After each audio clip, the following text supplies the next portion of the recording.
acara berikutnya, wawasan Wiyata Mandala. Silahkan menyimak. Selamat pagi buat anak-anak peserta didik baru di SMP Santo Markus 2, Lubang Buaya, Jakarta Timur. Hari ini saya, Pak Edira, akan menjelaskan atau menggambarkan bagaimana sekolah Santo Markus 2 di Lubang Buaya.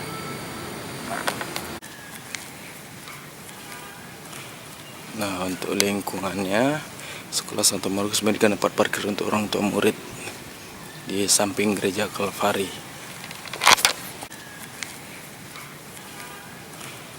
Nah, untuk lingkungannya, sekolah Santo Markus memberikan tempat parkir untuk orang tua murid. Nah, untuk lingkungannya, sekolah Santo Markus memberikan tempat parkir untuk orang tua murid di samping gereja Kalvari. Nah, untuk lingkungannya, sekolah Santo Markus memberikan tempat parkir untuk orang tua murid. Dan ini adalah gereja Kalvari yang berada di samping SMP Santo Markus 2. Gereja ini sering dipakai apabila SMP Santo Markus 2 ada acara kerohanian dan menggunakan fasilitas gereja ini.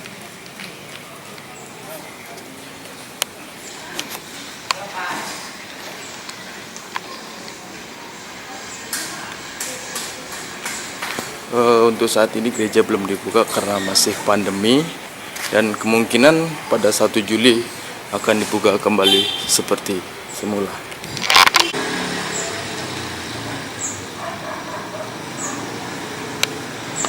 Dan ini adalah gerbang kedua dari SMP Santo Markus 2.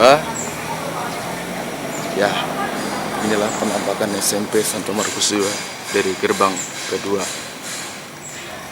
Ini untuk parkir sementara selama pandemi.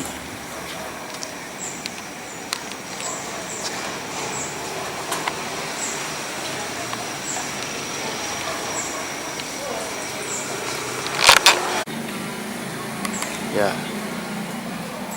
di sini ada security atau keamanan dari SMP Santo Markus 2.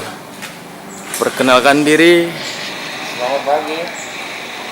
Nama Adi Sunato, jabatan polisi. Oke. Dan satu lagi. Ya, selamat pagi. Nama Inul Yakin dengan jabatan security. Oke. Terima kasih Bapak-bapak security.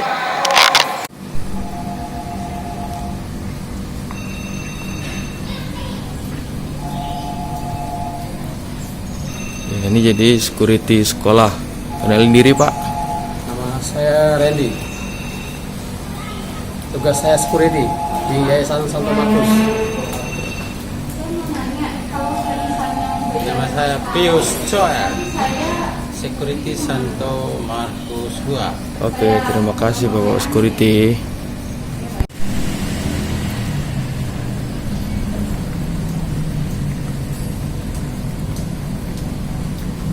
Selamat pagi, saya Dharma Wijaya, security Santo Markus 2, untuk menjaga keamanan di SMP Santo Markus 2. Terima kasih.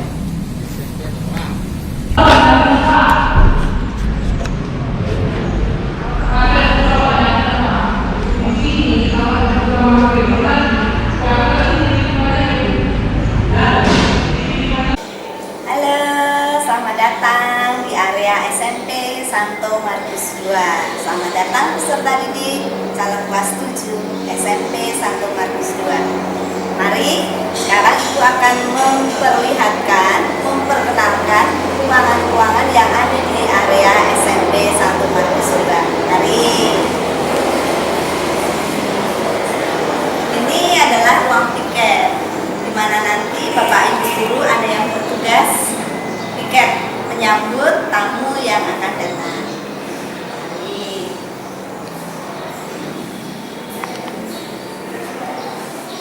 Ini area kantor, ada ruang tata usaha.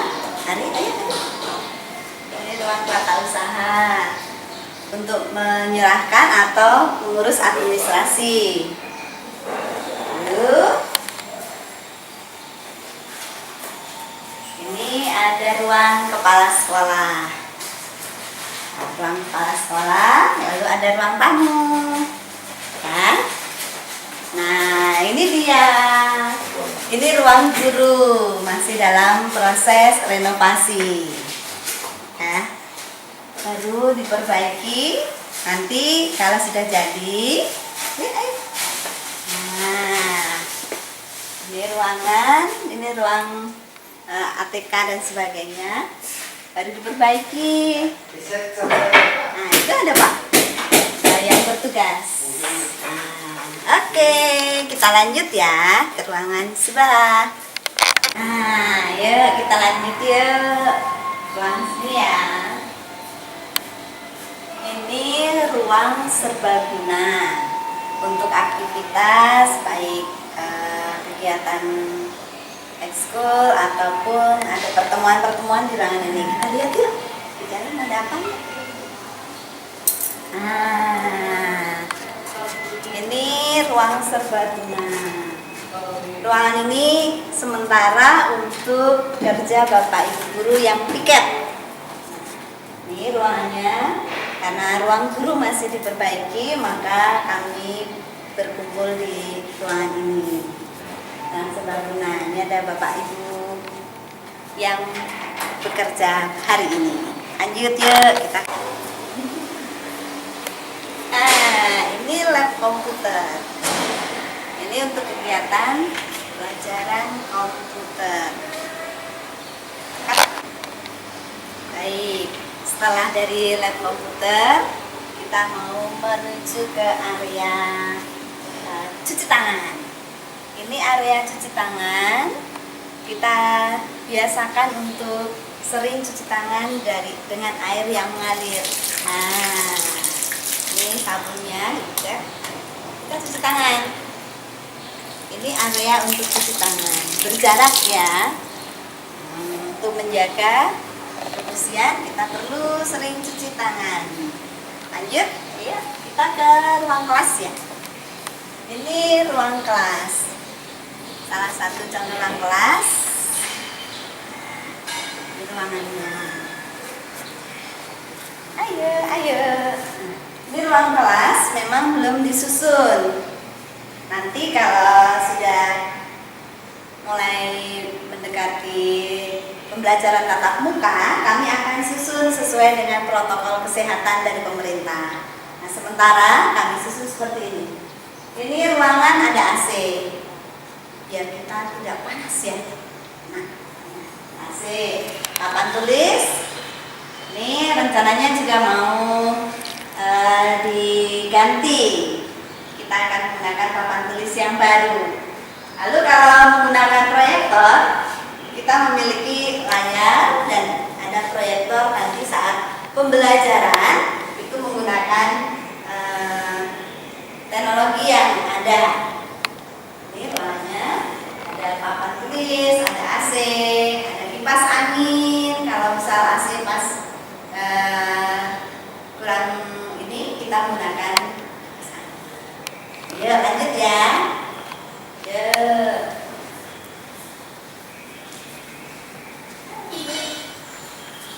Tutup.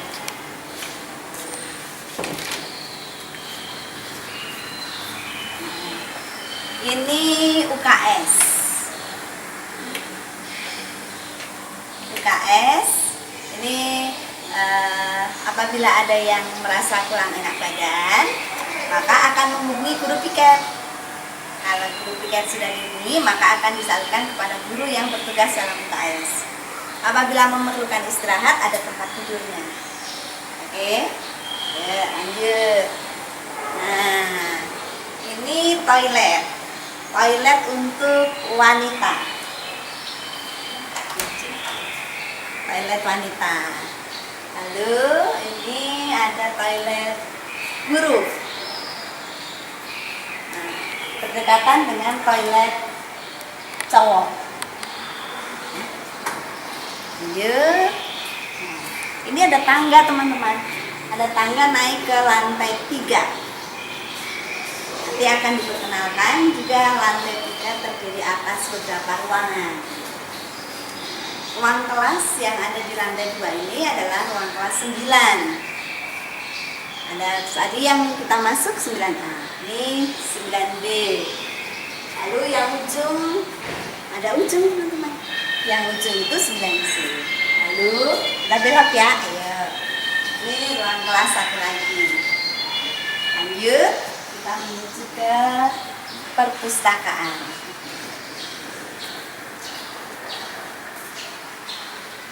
Nah, ini ruang perpustakaan.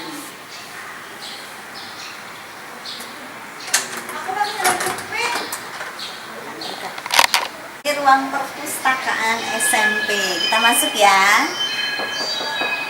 Permisi. Ayo. Nah, ini ruang perpustakaan kita SMP Santo Markus 2. Ada Bu Aster, pustakawati. Halo Bu Aster. Nah, ini ruang Bu Aster, mau lihat ruangan. Ini ruangannya sama, ruangan perpus juga ber-AC. Nah, ini meja-mejanya. Ini memang masih ditutup karena memang masih berlangsung PJJ, maka untuk melindungi buku-buku dan alat-alat yang ada tutup. Ya, tapi nanti kalau sudah tetap muka, ini semua akan dibuka kembali. Oke? Oke, lanjut lagi yuk. Terima kasih Bu Aster, selamat pagi. Oke, kita sudah berakhir di lantai 2 dengan ruangan perpustakaan. Kita mau menuju lantai 1 ya. Ayo kita tunggu, yuk. Kita berada di lantai 1. Ibu akan memperkenalkan ruangan-ruangan yang ada di lantai 1 yang berkaitan dengan kegiatan aktivitas kita. Di antaranya di depan kita sudah ada lab IPA, laboratorium IPA. Mari, ayo kita lihat yang ada di dalam.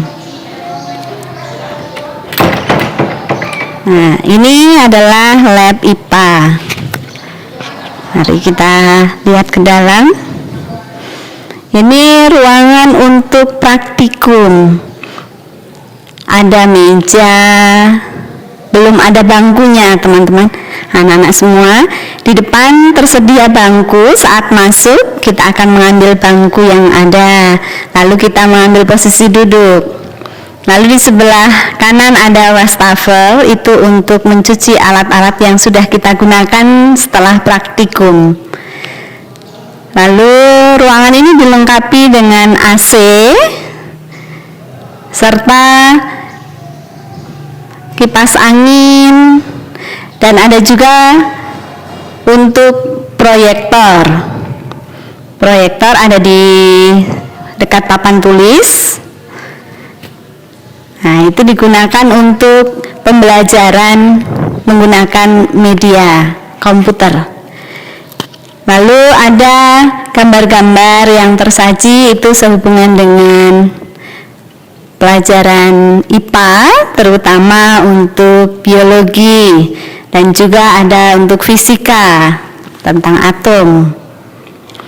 Untuk alat-alat, ada ruangan khusus untuk menyimpan alat-alat, sehingga saat beraktivitas praktikum kita fokus pada latihan, tidak terganggu dengan alat-alat. Nah, ruangan untuk alat-alat ada di bagian berikut ini. Nah, ini ruangan untuk alat-alat. Kita memiliki komputer. Lalu ada perpustakaan kecil untuk IPA. Lalu berikutnya di sini ada banyak alat-alat tersimpan, ada yang di dalam almari, ada yang di luar almari. Nah, ini sebagian ada yang sudah dibuka. Ini adalah alat-alat yang biasa kita gunakan untuk pembelajaran IPA. Boleh dilihat. Nah, alat-alat yang ada. Oke. Nah, yang di dalam almari tidak hanya alat-alat yang digunakan, tapi ada bahannya juga. ada bahan untuk menguji makanan dan yang lainnya. Nah, oke. Baik. Kiranya ini yang bisa Ibu jelaskan tentang ruangan lab IPA. Kita akan lanjut ke ruangan berikutnya. Oke, mari kita lanjut. Akan lanjut ke ruangan alat-alat untuk praktikum tidak menjadi satu dengan ruangan untuk praktik, tapi ada di sini teman-teman semua. Nah, ini adalah ruangan untuk menyimpan alat-alat praktikum IPA. Ada lemari berisi perpustakaan IPA, perpustakaan mini ya teman-teman. Lalu ada alat-alat yang tersedia di ruangan ini. Begitu teman-teman. Semoga kita nanti saat sudah tatap muka, kita bisa menggunakan lab IPA kembali dengan sukacita. Oke, terima kasih. Koperasi alat tulis ATK, alat tulis. Yang bertugas di sini adalah Ibu Irin. Kebetulan ini baru dipersiapkan pagi ya. Nanti akan bertemu dengan Ibu Irin. Oke, terima kasih. Lantai 1 sudah selesai.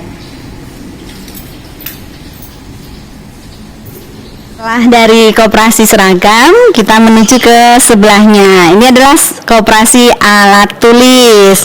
Nah, di sini tersedia alat-alat tulis yang biasa digunakan dalam proses pembelajaran. Di sini ada yang bertugas. Ini selamat pagi, Bu. Perkenalkan nama siapa, Bu? Nama saya, halo, Iren Suryati, biasa dipanggil Irin. Oke, ini Ibu yang menjaga bertugas di koperasi alat tulis. Boleh dilihat sebentar ya, Bu Irin? Nah, ini ada fotokopi. Kalau membutuhkan fotokopi, bagian koperasi menyediakan. Baik, cukup ya. Terima kasih Bu Irin. Selamat siang. Dah. Terima kasih atas perhatian kalian anak-anak. Kita akan melanjutkan acara berikutnya, yaitu pembelajaran efektif yang akan disampaikan oleh Bapak Umun. Kepada Bapak Umun, kami persilahkan. Halo, salam jumpa. Kita ketemu lagi nih. Gimana kabarnya? Sehat semua ya? Oke, good. Kali ini saya akan memberikan materi, yaitu cara belajar efektif. Semua tahu dong bagaimana belajar. Ada yang mungkin sambil tiduran, ada yang sambil duduk, ada yang sambil nonton, ya kan? Tapi kali ini saya akan mencoba memberikan gimana sih cara belajar yang efektif itu. Ada 7 poin. Nah, coba ya. Apakah cara belajar efektif itu? Yang pertama adalah buatlah suasana yang nyaman. Apa nih maksudnya suasana yang nyaman? Pokoknya suasananya yang enak. Ya, pokoknya tidak ada yang membuat usil atau ribut atau ya membuat mengganggu kita lah. Apalagi kan sekarang nih PJJ, pelajaran jarak jauh, ya kan? Nah, jadi kita harus buat suasana belajar yang nyaman, senyaman-nyamannya. Ya tentu di ruangan, jangan di tempat-tempat yang rame atau tempat-tempat yang ada kesibukan, ya. Jadi kita harus bisa melihat satu suasananya nyaman. Yang kedua apa nih? Yuk, usahakan untuk merangkum pokok pelajaran, dirangkum, diringkas. apa pelajarannya. Misalnya tentang kalau saya mengajar bahasa Inggris, merangkum tenses, ada berapa tenses dirangkum, ada berapa teks dirangkum. Pelajaran-pelajaran lain juga sama, kita buat rangkuman. Untuk apa? Supaya belajarnya tidak terlalu banyak, belajarnya lebih enak, poin-poinnya kita pelajari, ya. Itu yang kedua. Yang ketiga apa nih? Belajar bersama-sama dengan yang lain atau belajar dengan teman-teman yang lain. Adakan komunikasi dengan yang lain. Misalnya nggak ngerti, ya tanyalah sama temannya, tanya sama yang lebih ngerti. Nggak usah malu, namanya kita belajar kok. Malu bertanya, sesat di jalan, ya. Jadi belajar bersama, ini apa sih maksudnya, ini bagaimana sih? Nah, itu artinya kita mau menerima masukan. Kalau kita nggak ngerti, kita mau bertanya, ya. Jadi ini efektif nih. Kita ulang, apa yang pertama? Yang pertama adalah suasananya harus nyaman. Yang kedua, kita harus bisa membuat rangkuman atau ringkasan dari pelajaran tersebut. Yang ketiga, yaitu kita belajar bersama-sama, berkomunikasi dengan teman-teman yang lain. Jangan belajar sendiri aja, ya. Nanti kalau ada yang salah, ada yang nggak ngerti, nggak mau nanya, itu salah. Itu harus mau bertanya dengan teman-temannya, ya. Kemudian yang keempat apa nih?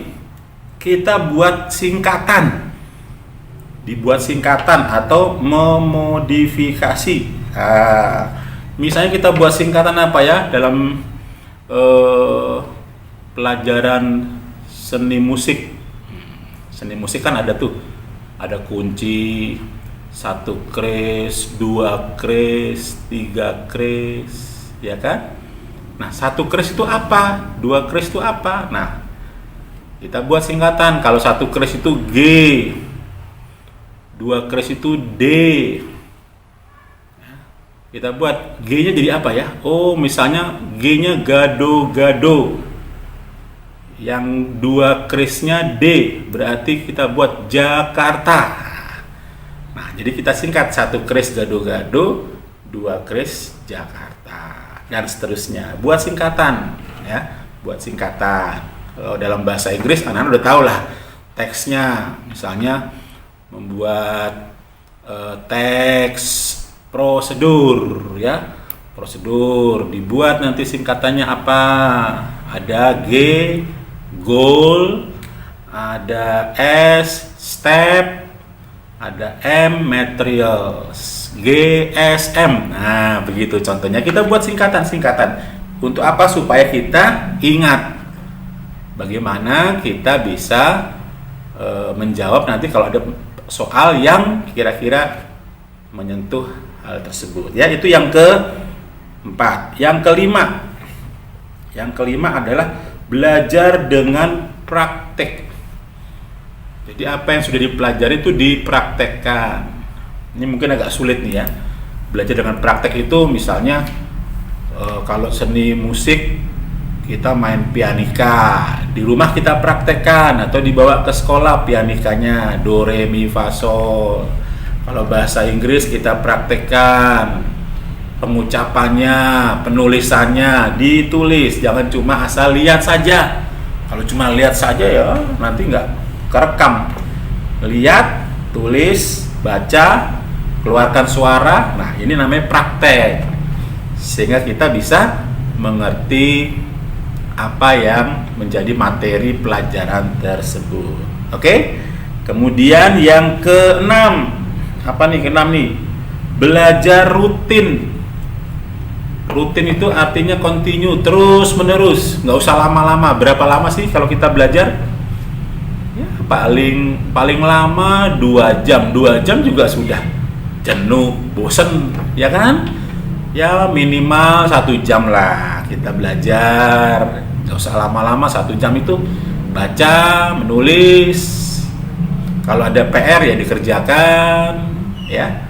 Itu kan artinya kita belajarnya rutin, setiap hari belajar. Jangan cuma kalau ada PR baru dikerjakan, besoknya nggak ada PR, nggak kerja, nggak belajar. Salah. Ada PR kerjakan, tidak ada PR belajar. Terus begitu. Itu namanya belajar rutin. Oke? Sekarang yang ke-6. Yang ke-7, mengerti, ya. Jadi pelajaran itu dimengerti, bukan dihafal. Ngerti. Ini pelajaran apa ya? Oh, seperti ini. Caranya begini, ya. Jadi kita mengerti dulu. Kenapa begini, ya? Oh, seperti itu. Oh, begini. Kalau dihafal itu beda. Ya.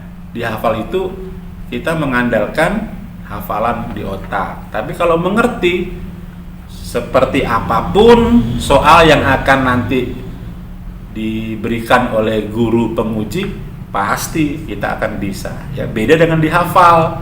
Kalau dihafal itu cuman ini apa ini? A, ini apa? B. Tapi kalau mengerti, kenapa A? Kenapa B? Nah, gitu ya. Nah, ini secara singkat saja saya beritahukan mengenai materi belajar yang efektif. Cobalah lakukan ini. Ya, saya percaya kok kalian pinter-pinter, bukan anak-anak yang nggak pinter. Pinter-pinter. Hanya belum melakukan bagaimana belajar yang efektif. Oke ya, saya ulangi ya. Jadi, apa itu belajar efektif? Yang pertama, kita buat suasana yang nyaman, yang enak. Yang kedua, kita harus bisa merangkum pokok pembelajaran. Ya, dirangkum, diringkas. Bab 1 tentang apa? Diringkas. Kemudian yang ketiga, kita bisa belajar bersama, berkomunikasi dengan teman, bertanya dengan teman. Kalau perlu dengan guru, bertanya dengan guru, ya. Yang keempat, kita mempersingkat atau disingkat dengan menggunakan nama-nama yang kita ingat. Seperti tadi contohnya ya, Gado-Gado Jakarta. Itu kan tentang seni musik, ya, atau GSM tadi bahasa Inggris. Kemudian yang kelima adalah kita mempraktekkan, belajar dengan praktek. Jadi tidak cuma dilihat, ditulis, tapi dipraktekkan, diucapkan, dilakukan. Nah, ini ya. Yang keenam, kita harus belajarnya secara rutin. Nggak usah lama-lama. Berapa tadi? Maksimum 2 jam, minimum 1 jam. Ya. Kemudian yang terakhir, kita harus mengerti pelajaran tersebut, bukan menghafal. Ingat, mengerti. Kalau nggak ngerti-ngerti, tanya. Tanya sama siapa? Tanya sama teman, tanya sama guru. Di sekolah nggak ngerti, di rumah tanya sama kakak, tanya sama orang tua. Ya, di rumah juga nggak ngerti, tanya ya sama tetangga. Ya begitu ya.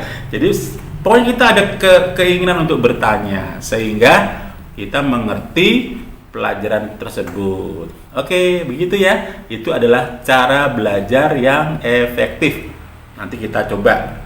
Kalau kalian sudah normal ya dalam pelajaran, kita akan coba untuk belajar secara efektif. Oke, begitu ya. Pokoknya ada apa-apa, nggak usah malu bertanya. Harus kita bisa mengerti pelajaran-pelajaran tersebut. Oke, sampai ketemu ya. Selamat belajar.